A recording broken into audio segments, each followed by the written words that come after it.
Paskanmarjan kakku. Voi harmin paska. Moi! Me ollaan nyt suomalaisen sananvapauden 250-vuotisjuhlavuoden kunniaksi lanseerattu tämmönen ihan uusi ohjelma, mikä sensuroi kaikki kirosanat. Eli jatkossakin voi ihan suorassakin lähetyksessä puhua ihan mitä sylki suuhun tuo. Olen Lasse. Perkele. Oho, no niin, hyvinhän se toimii. Tai että saadaan se keskitettyä ja se näkee sun suun alueen ja pystyy lukemaan huulilta, niin meillä on tämmönen markkeri. Joo. Tää on sen takia tällainen, että tämän saa tähän nenään. Kaikilla on nenä suurin piirtein samassa kohti kasvoja. Voidaan missä se paremmin. Joo. Ja se on pyöreämallinen, niin sit saadaan laskettua sun, niin kuin näet seurasta. Se laskee, että missä sun suu on milloinkin. Helpon muotoinen ja helpon värinen tälle ohjelmalle tunnistaa. Ja tosiaan kaikille ihmisille on nenä suurin piirtein samoin mittasuhtein kasvon muihin osiin. Tämä laskee sitten, että missä sun suu on, jotta se pystyy sen huulilta luvun suorittamaan. Eli niin kuin näet, niin sä seuraat tätä ohjelmaa. Eli nyt kun tuolta lähtee tulemaan tuota tekstiä, niin luet ne sanat, mitä siellä tulee. Huulitaulukeskus Halo. Jos vähän kovemmin pystytte puhumaan. Kouvolassa päristää. Junalautta saatavana.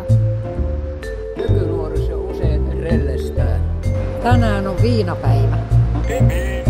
Räjähtävä ripuli on kiusallinen vaiva.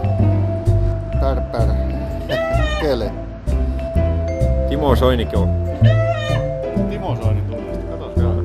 No se on kyllä varmaan ihan haitallinen. Joo. Timo Soiniko Paskalakki. Perjantaina Raumalla on Naalin paska.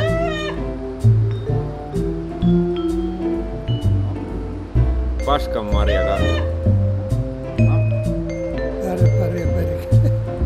Suomen niemellä, suomen kielellä, äijät huutaa lailla perkeleen. Tulikullin pullapuut. Perkeleen hupiukot. Perkelee hupiukot. Perkeleen hupiukot. Jumalauta, muutama risu uskoi jo. Turussakin on teekkareita.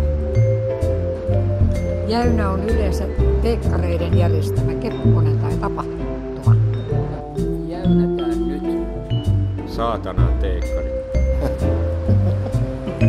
Kiitos. Osallistumisestasi olit ihan erinomainen. Kiitos.